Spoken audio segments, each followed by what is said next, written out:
Alright, so a lot of you guys ask for updates on this account once in a while, and today is a really special day to be doing it because it is the 365th day of activity. Now I know it says this account was registered on the 10th of June, and I'm doing this on the 18th of July, but the counter up there only takes into account the days you've been logged in. So it is 365 days of activity, but it's technically slightly older than a year. And I talked about it a little on the first video, which showcased this F2P account, so you can go check it out on the channel. But basically what we're here to do is to see how much progress you could be getting from a F2P account that is a year old. Granted, this account is really lucky. Compared to my main account on the Southeast Asian server, it's way better in terms of averages per 10 pull, so it's hard to gauge, but anyway, that's the 0 top-up right there, and yeah, let's get started. So this is just going to be a general overview, it's not going to be a guide, you don't really have to follow the decisions I've made, but I do think this account is pretty decent, not at the best it can be at the moment because, you know, I'm not super active on it. But in some aspects, it is an extremely good account. So yeah, right off the bat, we have Silver Cleaver, and I got this fully upgraded because I really couldn't get my hands on any good cross. I did already have the Michelangelo T and Zoro MNB, which you will see later, so all I needed was a weapon, and Twilight Paladin has been my strongest physical DPS for a while, so I decided to get it for her, and all you need is Drive Kometa or Wolf's Dawn to kind of fully activate its passive. Next up, we have the Ranger weapons, Ranger Cannon, and Ranger's Cross. I got them upgraded because early in the game I didn't do a lot of focused supply pulls and I needed weapons that had high base attack. So these weapons can be upgraded without the use of Honkai Crystals, so I got them for the Hasha of Reason and Twilight Paladin to get me through the early stages of the Memorial Arena. Then we have Nuada's Griefs. Got it really early from the JST banner, one of the first banners that I ever pulled on this account. And I use it on the Hawk of the Fog and Shadow Knight. Moving on, we have Ranger's Gauntlets, probably the best out of all the Ranger weapons because its active skill is really useful, and it also does not require Honkai Crystals to be upgraded. Its active skill, for those of you who don't want to refer anywhere else, gives you a 30% increase in total damage for 9 seconds. I'm using it on Night Squire. And then we have Undine's Tail, don't really have to say too much about it, it came from an off-rate, I think from the Velt banner, not too sure. Also the Key of Reason, also from the Velt banner. And then we have the Oath of Judah. Now this came from a time when we could still use Honkai Crystals to buy Resonators, so I used 600 AE Imaginons to exchange for the crystals, then got the Resonators and got the Oath of Judah. Then here we have the Herrscher of Thunder's signature weapon. You can check out the video if you want to see how I got it. It's on the channel. Anyway, we have those 3 shades that you see there. I don't know what you call them, I can't remember. But these weapons I have not converted to their main form yet. I'm just kind of waiting till I break through and then see which one I'll need at that point in time the most. And then I'm just gonna, go ahead and get it. So anyway, Blood Dance. One of the first drops from Gacha in this account, and I thought I had it at level 50, apparently not, because it's the obvious choice, especially if you already have a decent elemental damage dealer. So I'm just gonna have to go back and upgrade it, it's not gonna be too much of a problem, but let's move on. So Milner, I got it from the BP shop thinking that would be really useful, but I haven't really been able to utilize it as much as I thought I would. I think it's a little harder to kind of squeeze it in with all the current Valkyries and their innate abilities. It used to be a really good physical support, but now, not so much. Especially since I'm still relying on the Yamabuki armor sometimes, and, I do also have the Celestial Hymn, so Impair isn't as useful as it was back then. But speaking about BP purchases, I recently got the Thunder Kikaku to place on Divine Prayer, and she's used to support the Herrscher of Thunder. It's also going to be useful if you have the Hawk of the Fog and a Lightning Empress leader. I'm going to come back and get it fully upgraded after I'm done with Blood Dance. And the last notable one is the 11th Sacred Relic. I got it from Resonators from all the other off-rate pulls, and yeah, I think I had some leftover from back when we could exchange them with Honkai Crystals. So yeah, Also, I do have an additional, I think it's called Key of Heaven, which is the signature weapon for the Hashira Thunder. That was my last 10 pulls before the Focus banner closed. Unfortunately, did not complete the Benares set and got a dupe of the weapon. So I'm gonna decide what to do with that later. But yeah, that's all we have for weapons. So let's move on to Stigmata. So right now I'm trying to get at least maybe 2 more Newton Bees. This is the only one that I have, and I got it with resonators that were farmed from the open world.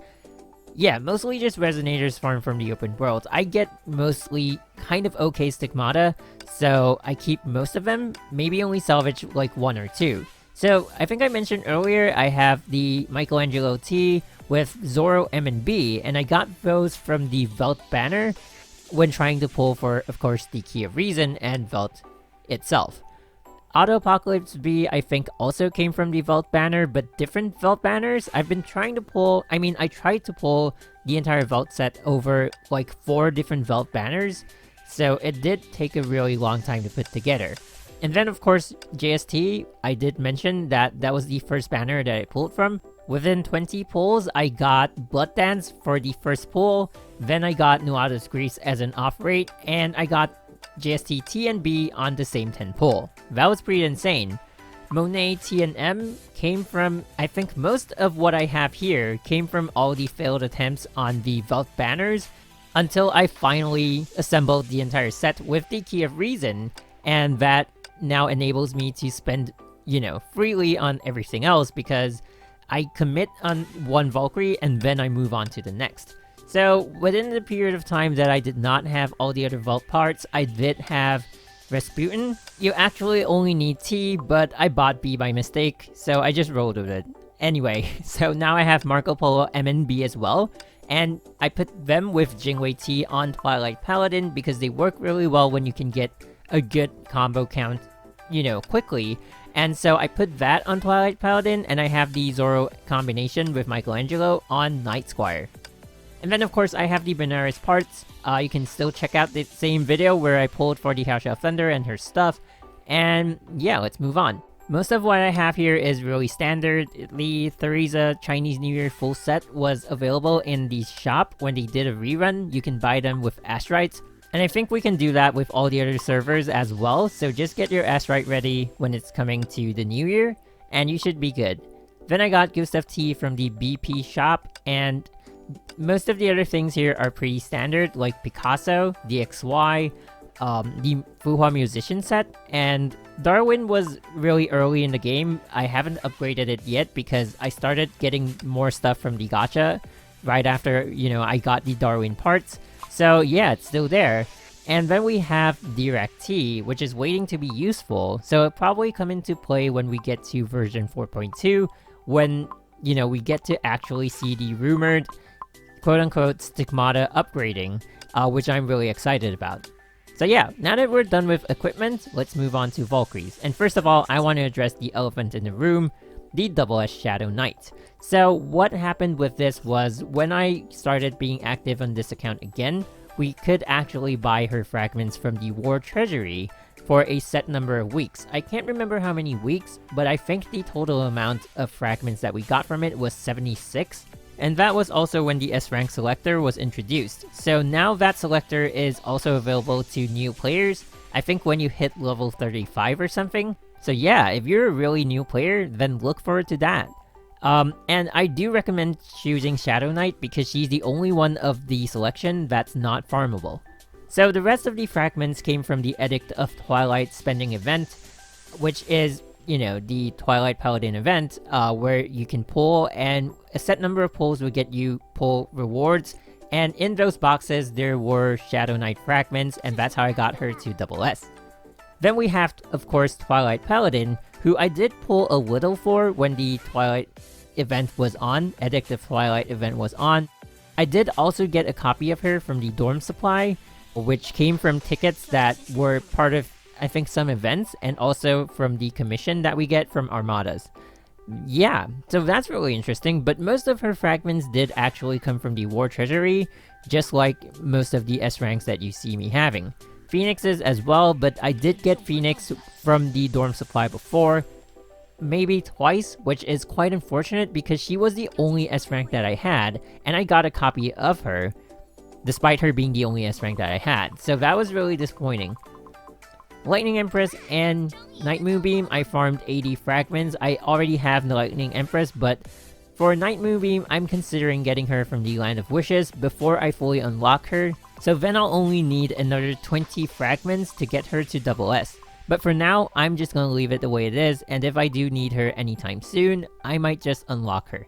But it's not a really good choice, but if I need it, I'll just do it. Anyway, so now we have Divine Prayer. I know she's kept really low because initially, she's not the kind of support that is useful right off the bat. But now that I have the right equipment for her, I'm gonna go back and work on her after I'm done with some of my DPS.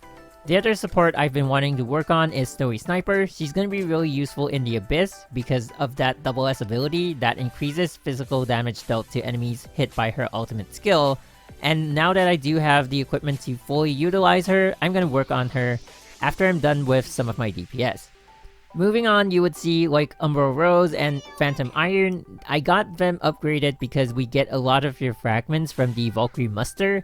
In fact, I do have some of those boxes and they do contain Divine Prayer fragments, so I might use those to kind of get her to S quickly, but it's not really necessary.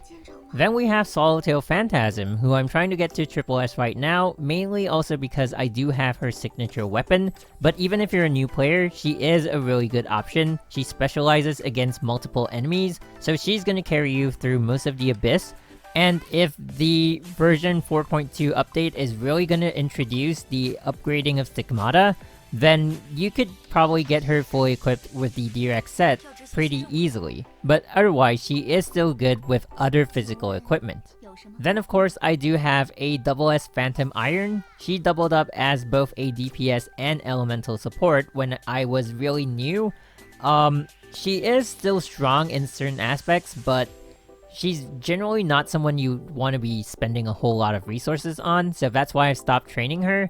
Her damage capabilities fall off mid-game, and if you don't have Caravaggio, as a support she's not going to be all that great either.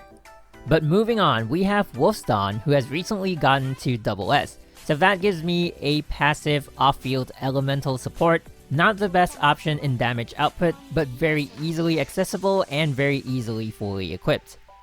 And then of course we do have Yamabuki Armor. I would actually suggest to put all your Valkyrie muster resources to getting her to triple S as soon as you can, and then also upgrading the Augment Core to get Drive Kometa up to maybe 4 or 5 stars. That's going to be really useful, especially if you do break through and have Briareus, or if you happen to get Vikrant. Then of course we have Night Squire at triple S. So if you're a new player, always focus on Night Squire. She's an exceptionally good physical damage dealer, very affordable, and very good damage right off the bat. So yeah. Then of course I got the Celestial Hymn from her expansion banner. This one was a really lucky pull. I only did about 36 or 38 pulls, and that was that. And for the other main DPSs that you see, that's where the bulk of my crystals go to, the Hash of Thunder and the Hash of Reason. So the Hash of Reason was a no-brainer when I first became active on this account. She was the strongest in the game. She is still one of the strongest in the game. And of course, I am just gearing my account towards getting all the Hashas because, they're definitely going to be a big event Valkyrie and they're going to be useful in some aspect of the game. So that's just my way of doing things, but there are a lot of people who go for other Valkyries that they focus on, like Stygian Nymph is one of them. Personally, the next one on my list might be the Vermilion Knight. I think she is pretty good if you do have on Utu, but getting her fully equipped can be quite the challenge. But we'll have to see. I mean, I think version 4.2 is going to be the saving grace for a lot of battlesuits, so I'm really looking forward to it. Of course, Azure Imperia also ranks pretty high on the list of Valkyries that I want to get and fully equip next. And last of all, the most recent acquisition before the Hash of Thunder, Starlight Astrologos, who is practically given to me for free, so I'm really happy about it. And moving on to the Memorial Arena, I do usually stay in the 2% range, but do bear in mind I am still in Masters. I'm not in Exalted yet. But that's okay, I'm comfortably sitting in the 2% range. If I do ever get the Samsara Hunter, which is the top 100, I'll definitely break through right after that.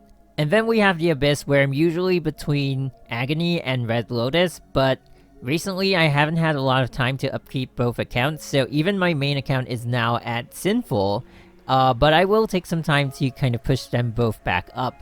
Do bear in mind, this is the Chinese server, so there are a lot of really strong players, even in Agony, and yeah, it's really tough. Sometimes their scores are really just crazy, and they do even have like triple S Hash of Reasons, so that's something really interesting to be watching for. Anyway, so as you can see, the story and chronicles are all fully complete. That is where the bulk of my crystals came from. Other than that, it usually just comes from me staying in the Abyss. But I do think a lot of the crystals come from the events, which are usually pretty generous. Like when we have a new costume, they give you a trial stage for the costume. Completing it gets you 15 crystals right off the bat. And then you can go claim another reward that's like 50 crystals. And like when they have a new PRI arm and a new elf as well. And when you accumulate all those, it's like 2 free pulls. Or maybe 1.5. And so over time, over the course of a few updates, you do get a lot of crystals stocked up, and then you can do a massive pull. So yeah, there we have it, an overview on a 1-year-old F2P account. Thank you guys so much for watching. If you have any questions, you can leave them in the comment section down below. This has been MG. I'll see you guys soon. Bye bye.